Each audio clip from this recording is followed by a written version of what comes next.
Kak Yun, ini adalah anggur Huadiao yang berumur 100 tahun, tidak tahu apakah sesuai dengan seleramu atau tidak, ucap Liu Han. Ini anggur yang bagus. Tapi wakil kepala Liu datang ke sini bukan hanya karena ingin memberi kami anggur, kan? Tanya Yun Qingyan. Benar sekali, aku datang untuk memberitahu kalian sesuatu, ucap Liu Han. Kemudian Liu Han beralih ucapannya ke transmisi suara. Yun Qingyan, Sututu, misi terakhir sebagai murid suci sudah diputuskan.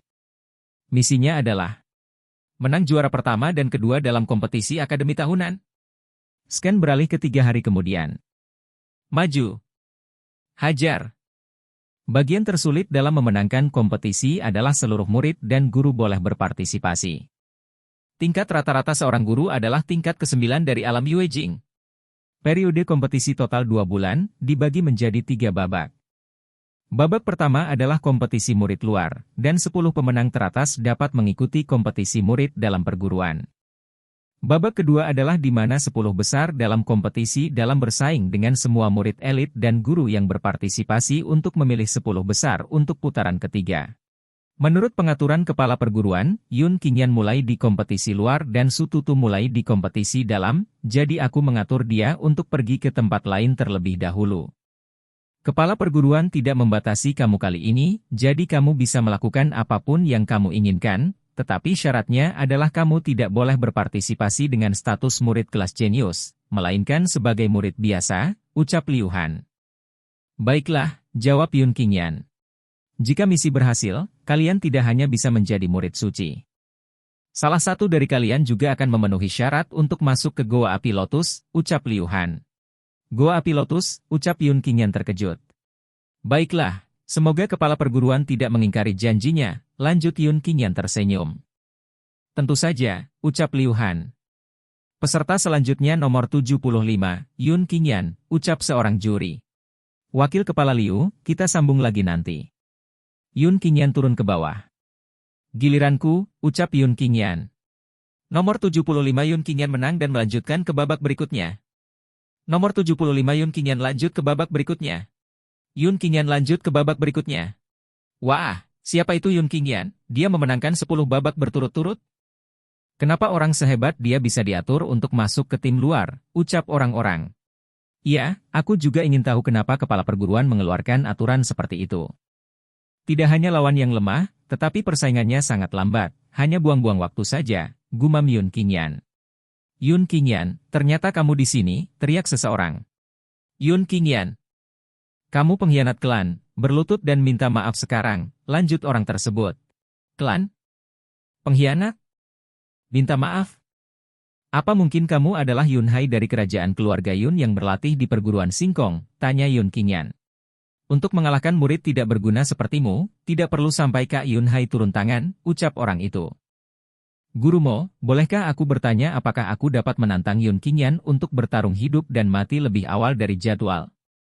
Keluarga Yun Kota Tianyu secara terbuka telah mengkhianati keluarga kerajaan Yun setengah bulan yang lalu. Sebagai anggota keluarga Yun di kota kerajaan, aku harus melenyapkan pengkhianat ini untuk mewakili keluargaku, ucap orang itu kepada juri. Apa?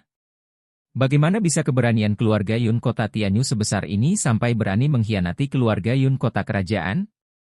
Jika benar, itu masalah setengah bulan yang lalu. Keluarga Yun Kota Kerajaan sudah mengecam akan melenyapkan keluarga Yun Kota Tianyu dalam waktu 3 bulan. Tapi sedikit tidak adil bagi Yun Qingyan untuk bertarung lagi setelah pertarungannya baru saja selesai, dan ini pertarungan hidup dan mati, rasanya tidak sesuai aturan, kan?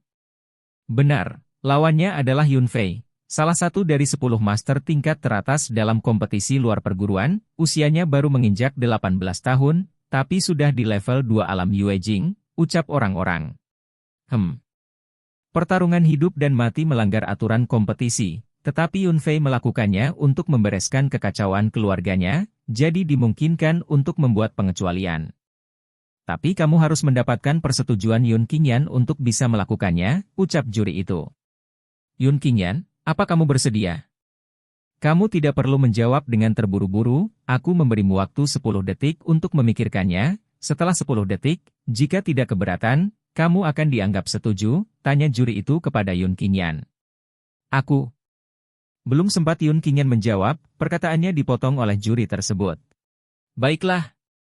10 detik sudah berlalu, karena Yun Qingyan tidak keberatan, jadi pertarungan kalian akan dilaksanakan, ucap juri itu.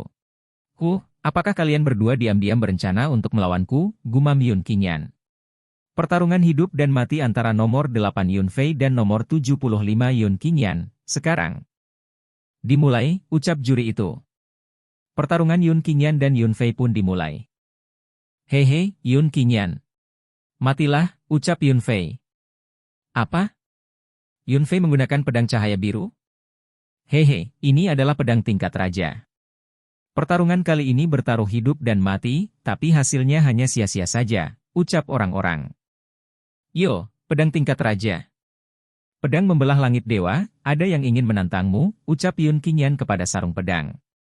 Sarung pedang tersebut terlihat bergetar. Yun Fei melompat.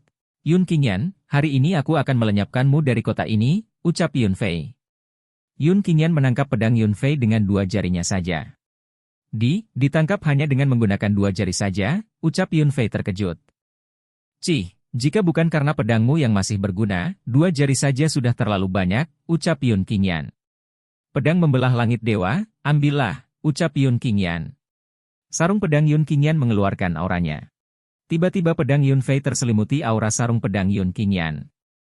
Ini, apa yang terjadi, ucap Yun Fei terkejut. Aura pedang Yun Fei diserap sarung pedang Yun Qingyan.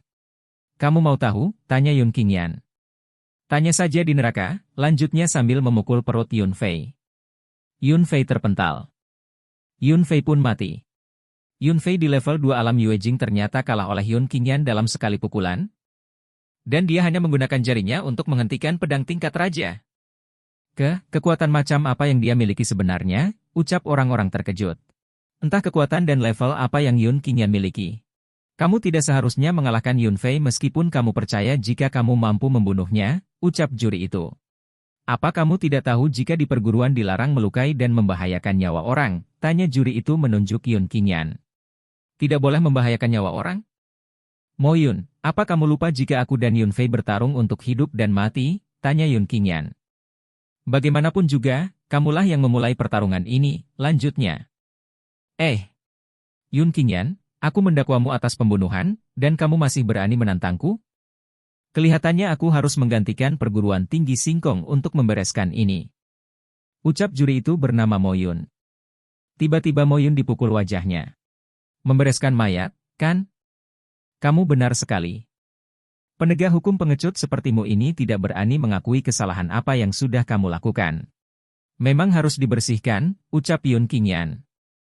Aku adalah guru di perguruan ini, kamu berani membunuhku, tanya Mo Yun kesakitan. Jari telunjuk Yun Qingyan menunjuk ke atas. Terlihat wajah Mo Yun ketakutan. Tiba-tiba muncul kobaran api berbentuk telapak tangan di atas mereka. Pergilah ke neraka. Dan tanyakan kepada ketiga rekanmu itu, ucap Yun Qingyan. Ini. Ucap Mo Yun ketakutan. Yun Qingyan menurunkan tangannya. Mo Yun sangat ketakutan. Telapak tangan tersebut bergerak bersiap menimpa Mo Yun.